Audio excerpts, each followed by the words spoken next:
tax reform. The reason I bring up tax reform, and I know it's kind of separate from DOT, is the fact that this past year, as Michael alluded to, there was a big fight in the state about raising the gas tax. It ended up being about, like, I think it was a 70% gas tax or so. It was going to raise it from like 13 cents a gallon to maybe 20.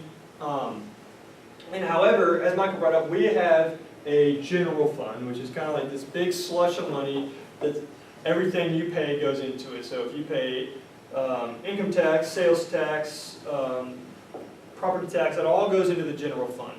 And then you can say you're spending gas tax money on the roads, however, that's not exactly, you can't be exactly sure really which dollar you're spending, which is the hard part to really, that's the hard part to argue that tax raise. You don't know if that money's going to be there because it's still got to go through the Senate Budget Committee and be approved by the Senate. So we can raise that tax and still not see that money for our roads is the big deal. So granted, we're not advocating for a tax raise. However, the reason we're advocating for tax reform is because if there is going to be a tax raise, we'd at least like to know where that money is going. So it would allow for earmarking.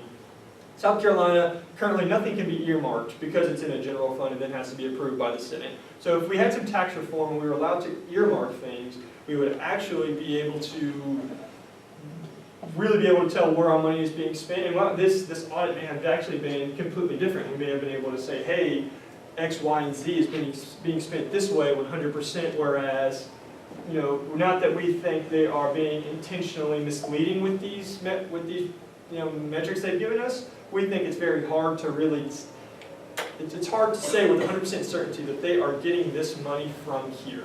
Well, I'm glad to see you paid attention to Chapter 5 on the gas tax and Chapter 10 on earmarking. Yes. Why would they not want to do it? I think it gives, put yourself in the position of a powerful senator or representative. Why would you not want it? I think they like a certain level of autonomy. So you say, hey, you know, let's chip a little off here and bring it to maybe what I've got, this thing I need done in my district. Let's fight for some money in my district. I need to get reelected. So I think comes with that comes a little bit of like constituency fighting, or fighting for your constituents. However, we do agree that there needs to be a certain level of autonomy. So, you know, I think in that tax reform could come, you could earmark the gas tax for 5 years or maybe 10 years or something like that. I know this wasn't a tax reform project, however, this is one of our recommendations that we think would have done really well for the state of South Carolina. Okay. Next year, we've got Michael, who's going to go ahead and talk to you about funding reform.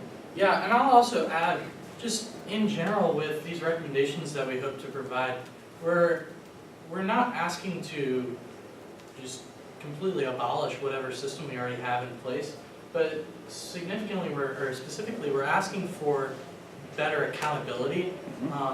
You know, as we were saying before, the STIB really has zero accountability to anyone but themselves because of the people that are on the STIB, because of how they select their projects, because they can easily decide, oh, this project is going to influence District 4, so, you know, let's not use the 92 criteria, or the 39 criteria, sorry, that we have, that we've been using.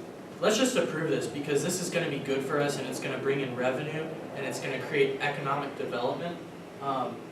And so ultimately, like, that comes straight into this. Is there anything in the criterion that mandatorily says this project is so bad, like a triage system, that it must be addressed?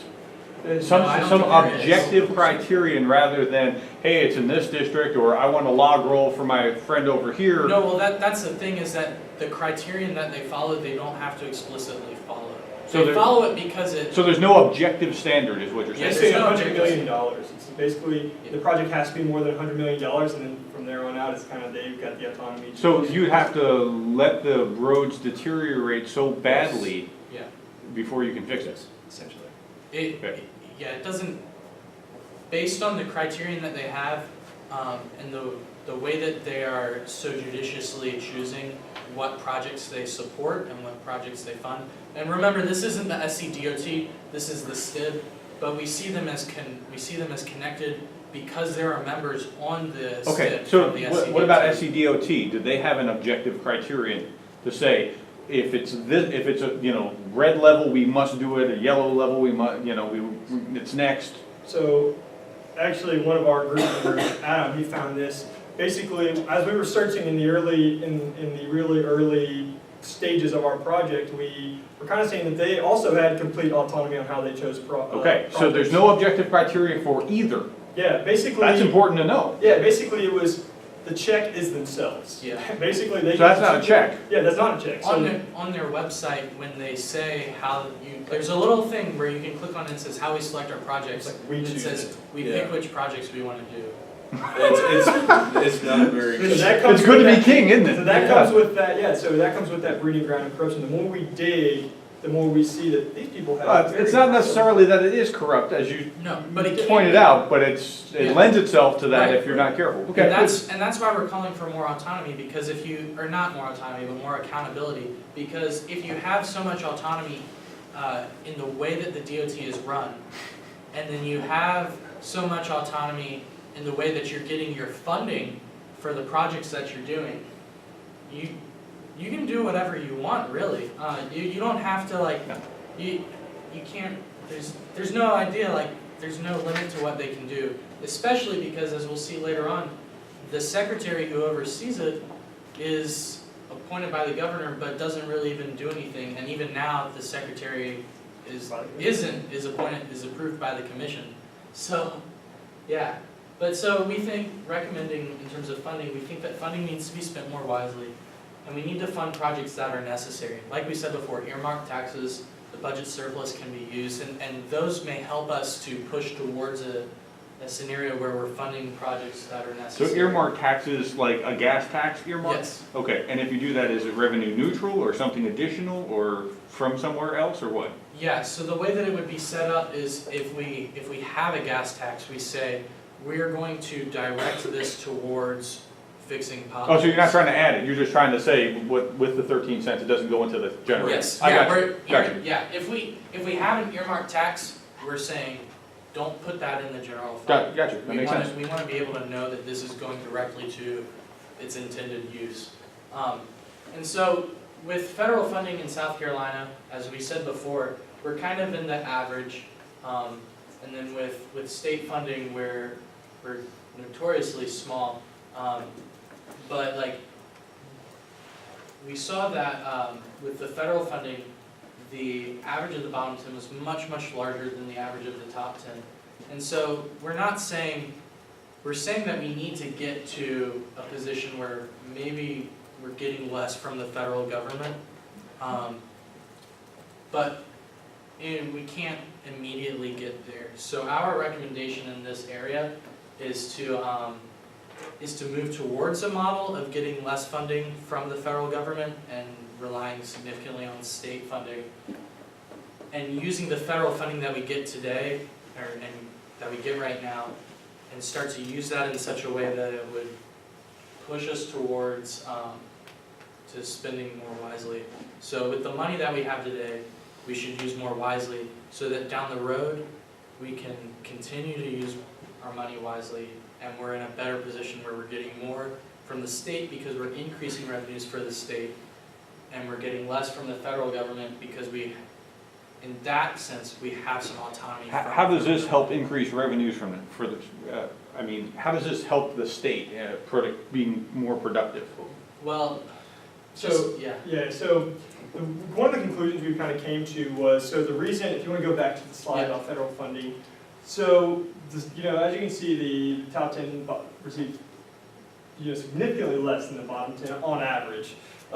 We think because the government has recognized that these states that these states are better off, they give them less. So that's why we think with our general tax fund and tax reform, and then our so with our tax reform and then using the money from the budget surplus year after year on state road maintenance, things like that, this will then begin to kind of push South Carolina to the top of that ranking. Then will in turn allow us to kind of be in the average of the top 10 and receive less state funding. Because I think I know for most government programs, the more money you get, kind of the more you can do, but obviously, money doesn't always equal efficiency here, as we can Sure. see. Yeah, So absolutely. that's why I think, well, Michael said, move towards that model, is we do what we can here in the state, maybe up our funding here for the next 15, 20 years, however long it takes, to kind of get us to where we are receiving numbers similar to this. Is there a better, higher, or lesser use of roads,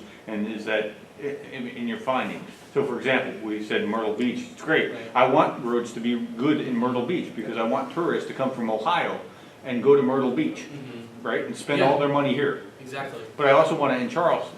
Now, I would imagine that in the backwoods somewhere, it's not nearly as important as it is in the major city. Right. Are there any inequalities in the roads? Yeah, I would say that, you know, if you're comparing the back roads to Charleston roads or Myrtle Beach roads, there's not, you can't, it's kind of hard to compare those two. Okay. Because there's not as much traffic, so there's not gonna be as much, you know, repair needed. Now, I'm not saying that there's not any repair in the back roads that need to be done, Okay. but I would, you know, in a prioritized list, no, it, not as important. Mhm. But I'm not saying, you know, Farmer John out there doesn't want his road fixed. I'm sure he does. So, yes, that could be something that they can fix, but I really don't see roads, you know, back roads off of 95 or 26 going to the upstate. Mhm. I don't see them being that big of a project. Yeah, and again, the biggest problem that we saw was that in terms of funding, the funding was going more directly to projects that were above $100 million Mhm. from the STIB. And then in terms of the SCDOT, they pick the projects that they choose, and so they can fund what they want. And often this ends up being funding new projects like what the Ravenel Bridge had been, Yeah. funding new projects like 526. So, but the which- Ravenel Bridge was a big bang for the buck. Yeah, I no, it was great. And we have to figure out what are the big bang for the buck kind of Yeah, projects. exactly. But then for every Ravenel Bridge, there's a 526, which Mhm. is still under construction. Languishing, Has yeah. still not been fully completed, and they keep shelling out money for it in such a way that like constituents are worried that we may run out of money from the STIB and from the SCDOT because it's being put on these big projects that are either new construction or new roads, and there's less of a focus on fixing up the older roads. This is a tough question because it's, all roads are different. There's Yeah, 2 lanes, there's exactly. 4 lanes, 8 lane, whatever. Do we have any sense of how far on an average highway $100 million will get us? I mean, is that 10 miles? Is So that it's really 100 miles? odd. So we looked at this in the very beginning. So, you know, there's a bridge connecting IOP to, I guess, Charleston or whatever. Yeah, That bridge cost us like $40 million, but then the clearing from I-26 all the way like from here to Columbia cost us like half that. well, yeah, but that's for Isle of Palms, and it was apparently plated in gold before they paved it. Yeah, so it's just, and you know, that's like a half. Yeah, it's so like a half that's the mile. question. Yeah. So you know, what will $100 million buy us? I Right. guess is the question. Well, but- and that's the thing is it just depends. It depends on the What you're district trying you're to do. in. Because that was, We were gonna we measure were that. going to measure that across like the top 10 and bottom 10 states and in our state and then compare it. And one of the problems that we realized was yeah, there's not, there's apples and oranges. so many factors that go Right. into the funding. There's the construction companies that are around you. There are the price of the materials that you have. It's not just we're gonna put a road down and per square foot or per mile of road, Yeah. it's gonna cost this much money because they can put, it's just different across the board.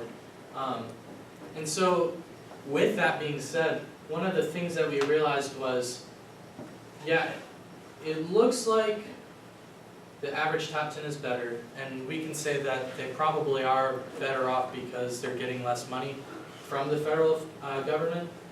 But across the board, because some states are bigger than other states, some states are smaller, the size of the funding that they get from the federal government, we can't conclusively say because they get less funding from the federal government, Yeah. they're gonna be better off. Because Yeah, just like this is here with correlation, not roads. causation, right? yeah, just like here, because there's so many factors that go into constructing roads, it's the same thing with here. So what we ultimately came to is that because size of funding is not directly correlated to efficiency, we think that the problem is not necessarily how much we're spending, but rather how we're spending it, Right. and who is spending it. And with that being said, I'm gonna turn things back over. Don't to run Hunter. away before you, let me answer a question. Think to our last chapter, Yes. how things are, projects are funded, how contracts Yes. are made. Mhm. Did you get into anything, I mean, is it cost plus, or is it competitive bidding, It's or? competitive, a lot of it's competitive bidding. So competitive bidding then would lend itself toward getting the lowest possible cost bidder. Mhm.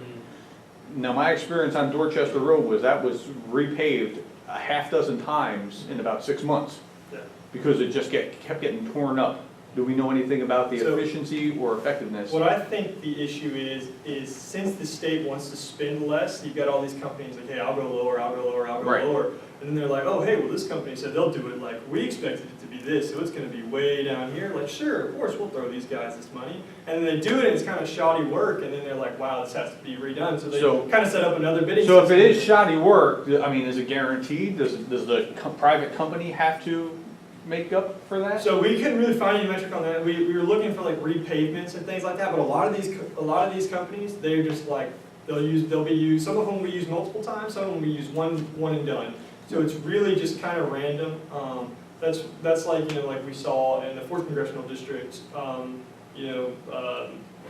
Senator Hugh Leatherman and Mr. Wooten, they actually see a lot of their companies, Senator Hugh Leatherman's concrete company and Mr. Wooten's engineering firm or company, they see a lot of those contracts that come from the state. Yeah. So those two being in the state, involved in the SCDOT, involved in the commission, involved in JTRC, those two see a lot of contracts from the state, and it's really odd. If there's a bidding system, it's hard to believe that they are. Well, they're in a know of what a legitimate bid would be to get that job, I'm sure. Yeah. I'm wondering, I mean, so this is a double-edged sword, because if they're in the business, they know how to do it. So Yeah. that's kind of good to have the knowledge, but it also creates a conflict of interest potentially. So maybe there should be a wall there between, Yeah. you know, you can either serve or you can get the jobs, but you can't do both, I don't know. Well, and the way that it's set up too, as I think about it, is awfully similar to what we talked about at the beginning of the semester with how the Hoover Dam was constructed, Mhm. that we saw in the America, the Story of Us videos that you guys watch. One of the things in there was they ended up going with a guy who said he could get the Hoover Dam done in half as much time Yeah. as everyone else.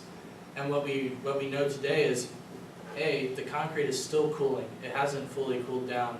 And two, the way that it was constructed, it only provided enough power for the city right there and was kind of a bust outside of that. Like, it didn't really Mhm. do anything as big as they said they would do, other than maybe create jobs for that 5-year period of time. Okay. So it's a little similar. But now Hunter's gonna pick up the thread that he was already talking about.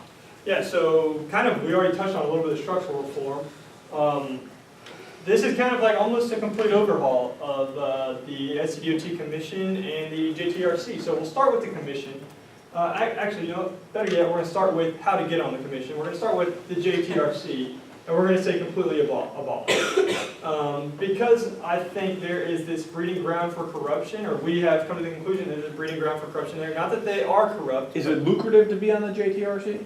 I think if you get to choose, I think if you get to screen the candidates and say, hey, you're the only one that's qualified, you're the only one that's agreed to really, to kind of scratch my Yeah, back. so you're talking about the second step, I'm talking about the actual dollar figure, if there is any dollar amount associated with serving in that capacity. It's probably low. Yeah. But- I think the lucrative part would be able to control who gets to Sure. be in your district, or your legislative. How about the commission itself? So the commission itself, they pretty much get to choose who gets what projects. So that's why, so if you completely abolish this and kind of get rid of all the standards, saying, hey, you know, because the issue we ran into was with the requirements to be on the commission, is that very last line that says management. I mean, that could literally be anything. That could be a sociology professor who has never done anything in any form of construction, law, anything like that. and they say, hey, I managed students for 5 years, I was a teacher, I managed a lot of grades, yada, yada, yada. And it's somebody that would maybe help a senator or a congressman out and say, hey, sure, you know what, guys, let's put this guy in, he's gonna help me out, I'll help you guys get in other guys that are favorable to you and your district. So that's really the hard part on this, is that last part, management. Why even have? Well, no, there could very well be bringing some business sense to the table. It's just, in a worst case scenario, it could be Be what you whoever you described. wanted. I don't see the same boogeyman that you do there, but keep going. Okay. So then that kind of leads us to the commission reform. So we want the commissioner itself, so the commissioner of the DOT commission, as well as the DOT secretary, because the DOT secretary, like we said, is kind of a figurehead. The commissioner is kind of the one who gets everything done, is appointed by the governor and kind of reports directly to the governor and acts on her behalf.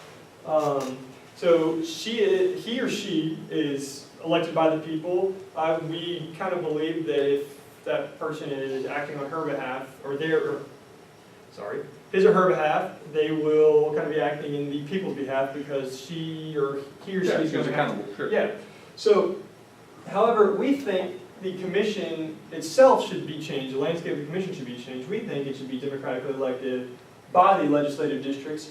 And we were kind of tossing around ideas for term limits, and we think they're elected when the governor is elected and stay in for the 8 years of the governor, so that makes sense. They would appoint an 8-year commissioner by the governor, and then when the governorship is up, that person's term is up as well. So, or not necessarily, because it could be 4 years, however, we think 8 years is a good, gives them just enough time to be effective and not have to worry about running for re-election. So it's not like some of our state legislators where they get a 2-year term and it's like, oh, hey, wow, I just got out of session, but I've got to campaign this entire next year. So you're gonna run into rational ignorance with that. That's what your trade-off is. Yeah. Your trade-off is you know these clubby insiders for rational ignorance of the people. For the sanitary water and soil commission, I voted for Dr. Pearson because I had no idea who the guy was. The guy from high school won. Right? From high school. Yeah, I have no idea who the guy is, so it was a throwaway vote. So that's what you're gonna run into, Yeah. right? Is the rational ignorance of each district better than the clubbiness? Well, so I think with how big, so we thought about that, we think how big of an issue the roads are in South Carolina and how big of an issue the SCDOT is. I think this is something that the people would be rationally ignorant about. The reason that, Why not have an appointed board from the governor? Also, we think there is a certain level of checks and balances that you kind of lose there. So, granted, we're all fallen people. We all kind of we don't all have agendas, but we all kind of maybe want to side with the people. Hey, I'm from here. Maybe I should help them out. It looks like they're doing bad. I think when you have a commission completely appointed by a governor, you can then kind of run into. What if it's appointed by the governor, one per district? I still think that would be okay with my. Yeah, it's the same thing. If the governor is appointing them, then we think that the governor would not have as much accountability as they might have if part of the commission is selected by the people themselves. I agree, but you have to weigh that against rational ignorance. Absolutely, Yeah. but, and one of the things that we saw though is that, public choice itself says you cannot, with factions that rise up, with people that are going to flood, you can't get rid of them. I was telling Adam the other day, because he had the same question, and we were able to think in that way. In Scripture, the Apostle Paul tells us, factions are going to happen, and you can't, they're good, ultimately, because they push people to truth. And while, obviously, South Carolina is not a church, the factions that we have in South Carolina, we can't get rid of them, and we can't abolish them, because that would be more dictator-like and more enforcing of a society than otherwise. But they're going to exist, but the existence of one faction should and will create the existence of another faction that will oppose them, and ultimately that's where we get competition, that's where we get fires and That's a point I was going to bring up. So say 1st Congressional District, Charleston, I-526, as Michael brought up, there are a lot of people who want to see that done, completed. There are a lot of people who say, hey, let's scrap it, let's pick up all the toys we got on the side of the road and let's be done with it. I think when those people see, hey, this guy's running for the commission and his goal is to finish I-526, and the other side sees that and they're gonna be like, whoa, whoa, whoa, we got to find a guy who's against that. And we've got to run him. We've got to, or we've got to vote against this person because the other person running is against, against me. So I think, to Michael's point, there's actual a real situation that could come from that. The last, but certainly not least, we are going to push for more transparency in the Office of Chief Internal Auditor. Okay. So Adam and I were, well, mostly Adam, he was looking up a lot of this. We found a lot of the names on the Chief Internal Auditor website, but you pull up their page, try to see who they were, what they did, and there was no information about them at all. We Googled them, there was no information about them on like sc.gov or anything like that. So they're obviously state employees, so we're hoping there would be something somewhere, a little bit about them. But basically, they kind of do, I would imagine, a more advanced and moving job of what we just did. However, they also will investigate things like fraud in the SCDOT. So in a funny kind of odd little thing here, when we talk about the breeding ground for corruption here, Commissioner Mike Wooten, there was a chief internal auditor who was wanting to investigate fraud and corruption in the SCDOT. Well, Commissioner Wooten, he actually found a way, I guess, to use some legislative and governmental tricks and actually blocked one of the auditors from the Office of the Chief Internal Auditor for investigating the SCDOT on fraud and corruption within it. So I thought that's one reason why, if we had a little more transparency, because I didn't actually know this had happened until we were doing this project. I think that's a pretty big deal in the state, if our DOT is blocking corruption and fraud investigations, that's a little weird. Right. So I think with that transparency, finding out who these people are, holding them accountable, bringing those things to light, I think that will lead to an overall, that kind of build up from the ground floor. So once we start with this structure, I think kind of the rest will fall into place, the funding, the allocation, the spending, and things like that. So last but not least, we will bring it back over to Michael for our final conclusion. Yeah, so in conclusion, and as all of us have already said, and as I've said before, we're not trying to completely decimate the landscape that we already have politically, or just remove anything that we already have. The idea is we want to take a staggered approach to getting somewhere where we do have more accountability. So like as we said with the STIVs, with funding. And just in that sense, we want a scenario where the governor is held accountable to the people, the SCDOT is held accountable to both the governor and the people. The STIB, we wouldn't have the JTRC anymore because we're proposing just abolishing them completely, for good reason, I believe. But ultimately, we're calling for better accountability, better checks and balances, which should lead to greater efficiency, because when you're being accountable to your constituents, when you're acting in the best interest of your constituents, and when your constituents are holding you in check for what you're doing, you're going to be more efficient towards what's best for most people. And we felt like that was the best idea. Additionally, we called for structural reform significantly in the SCDOT itself. Hunter brought it up. Before we started the project, there were some lawsuits that hit the floor, and there were some corruption charges that were brought against the SCDOT. And after we started the project, I believe there were 2 more that came up, and we got that from Posting Courier, which is pretty good source of news. But like, just the mere existence of that shows us that something's wrong, that we may not be definitely really bad, because after all we are ranked 35 out of 50. We're definitely not really bad, but because we're also ranked 35, we could be a whole lot better. And we think that by following better structural reform, because there is a problem, by reforming the structure that we do have right now, that would be better.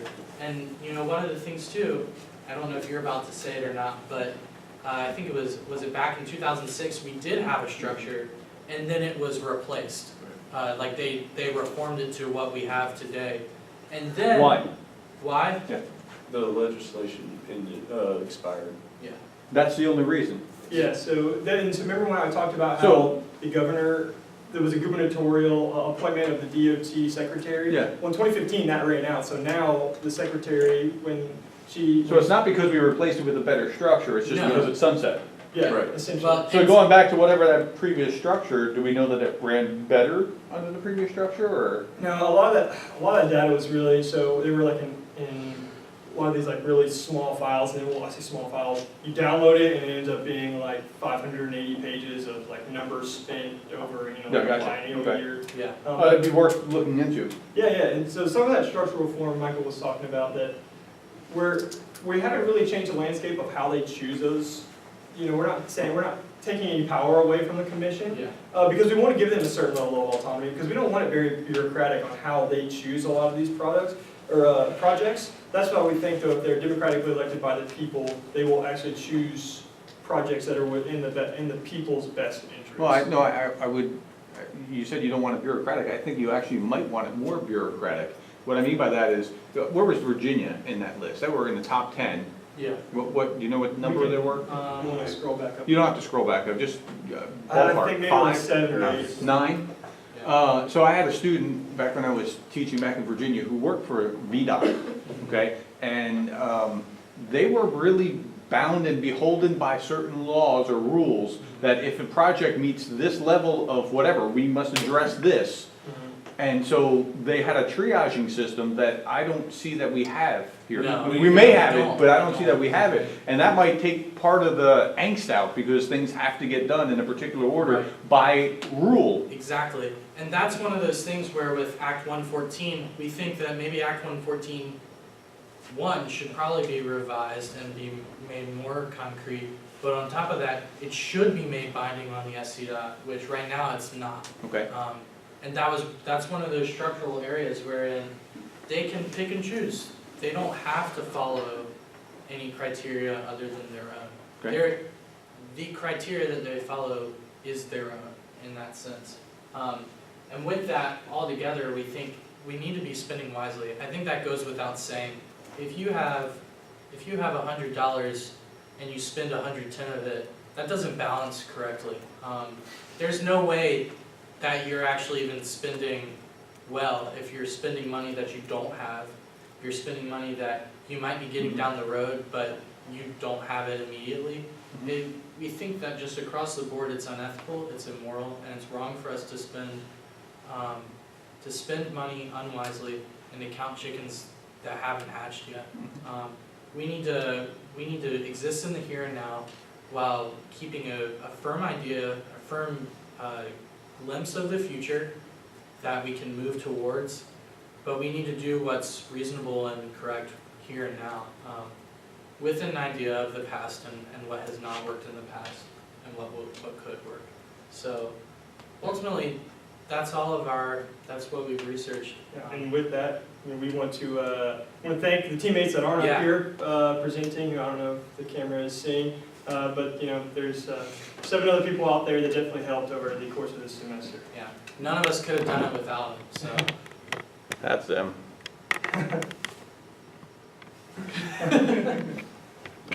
That- Yeah, thank you so much for your time. It is a great pleasure and honor to